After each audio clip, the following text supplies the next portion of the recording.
अलवर जिला अस्पताल में सीनियर रेजिडेंट्स के पद पर कार्यरत मेडिकल जूरिस्ट डॉक्टर ज्योति पिछले 8 महीनों से वेतन नहीं मिलने के कारण आर्थिक संकट से गुजर रही हैं। उन्होंने बताया कि 29 अगस्त 2025 से अब तक उन्हें वेतन नहीं मिला है, जिससे रोजमर्रा की जरूरतें पूरी करना भी मुश्किल हो गया है। डॉक्टर ज्योति के अनुसार उन्होंने पहले भरतपुर में ज्वाइन किया था और करीब 2 महीने बाद अलवर में SR पद पर ट्रांसफर करवा लिया। हालांकि अलवर में 6 महीने की सेवा के बावजूद उनका मूल वेतन भरतपुर से ही बनना है, लेकिन वहां से भुगतान नहीं हो पा रहा है। इस संबंध में उन्होंने कई बार भरतपुर के PMO को पत्र लिखे और संपर्क भी किया, लेकिन हर बार मामला निदेशालय में लंबित होने की बात कहकर टाल दिया जाता है। उन्होंने बताया कि वे 181 पोर्टल पर 7 बार शिकायत दर्ज करवा चुकी हैं।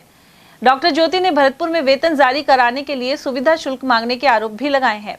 उनके अनुसार आर्थिक तंगी के चलते वे मोबाइल रिचार्ज तक नहीं करवा पा रही हैं और अलवर में किराए के कमरे में रहने के लिए भी पैसे नहीं हैं। इसके बावजूद वे अपनी ड्यूटी लगातार निभा रही हैं।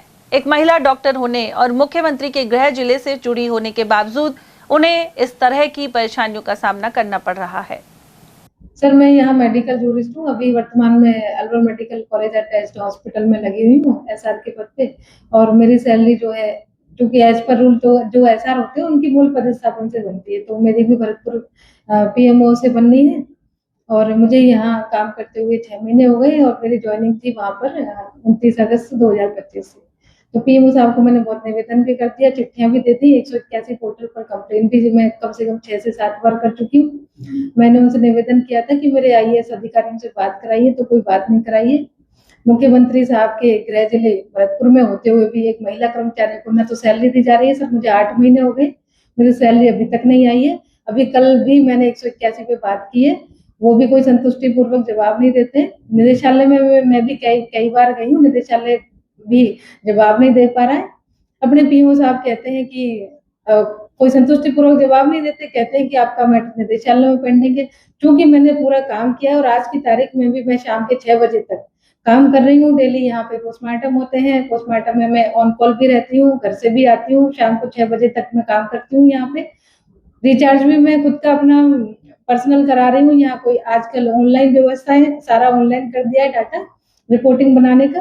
पर्सनल मेरा लैपटॉप है, रिचार्ज के मेरे पास पैसे नहीं है, मुझे किराए के देने के पैसे नहीं है, मैं रेंट पर रह रही हूँ यहाँ पे। अब आप सोचिए कि मतलब एक जो मूल अधिकार है हमारा, उनका हनन हो रहा है। अनुच्छेद अपना 21 और 23 जो है उनका हनन हो रहा है। अधिकारियों को कई बार कह चुकी हूँ। प्रिंसिपल में यहाँ अपने जो प्रिंसिपल हैं GMC अलवर के, उनके द्वारा मैं चिट्ठी भी एक चला चुकी हूँ। उसके बाद भी PMO भरतपुर जो अपने नगेंद्र भदौरिया जी लगे हुए हैं, वो पता नहीं मुझसे चाहते क्या है। ना तो मेरी सैलरी बना रहे, वहां पर तो ये है कि आपको मूल वेतन बनवाने के लिए भी पैसे देने पड़ते हैं। साफ बात तो ये है सर, अगर मैं पैसे दे दूं तो वो पेमेंट बना देंगे, वरना मेरी पेमेंट आज क्या 8 महीने क्या 8 साल तक नहीं देंगे। कितना पेमेंट अभी है आपका? सर, मेरे अभी पिछले 8 महीने हो गए।